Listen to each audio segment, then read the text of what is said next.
I don't know anyone who was more gifted in the history of mankind in his area than Samson. By far the strongest man that ever walked on the face of the earth. Once, he tore a lion with his bare hands. In another occasion, he destroyed their enemies, the Philistines, and killed 30 men with bare hands. In another occasion, he killed so many that there are no records in the Bible or in Hebrew history. In another instance, he picked a fresh jawbone of a donkey and with it killed their enemies, 1,000 men, with just a single jaw of a donkey, a fresh jaw.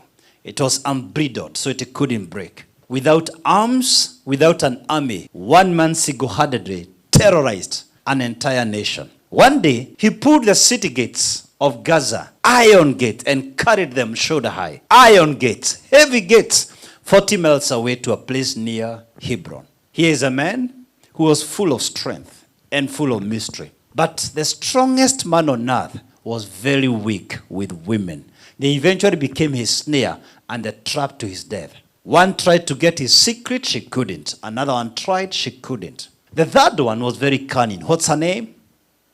Delilah. Very cunning lady, extremely beautiful. And it's amazing how Samson was always fascinated by foreign women.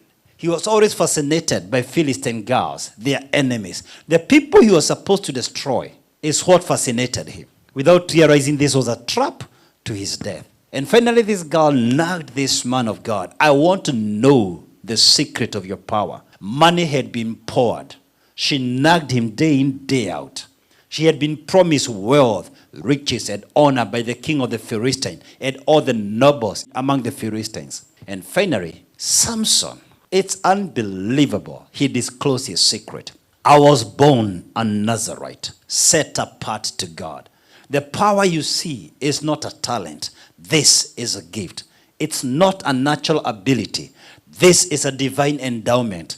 It is the Holy Spirit. And the only condition God gave me is that my hair should never be shaved. If I do that, the Spirit of God will lift me and I'll become like any other man. It is unbelievable. He disclosed his secret in such minute details that this girl finally decided to hide all the enemies right in that house, everywhere, beneath the bed, in the wardrobes, in the clothes closets. And then she made him sleep on the laps and got one guy, cut off the hair. And finally the Spirit of God left him.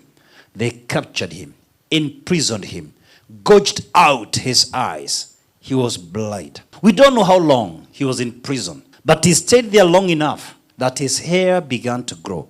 And one day, they were having their annual festival. All the nobles had to gather in their temple, the temple of their god Dagon, to celebrate the defeat and the fall of Samson the Great. At this moment, they decided, let's bring Samson to entertain us. At that moment, his hair had begun to grow, and he had to be directed and led because he was blind. And when he entered the temple, he requested his aid for me to be able to perform and entertain the guests. Allow me to hold the two pillars that were in the center of the temple. And he held them. At that moment, he made a prayer silently. Oh God, come to me one more time, that I may avenge for my two eyes. And with all his might, he pulled down that temple, and so many people died. We don't know how many, but we do know 3,000 of them were on the rooftop in the temple. But the reason I wanted to share this story, there are so many lessons we can learn from this story. But I want us to pull only one lesson.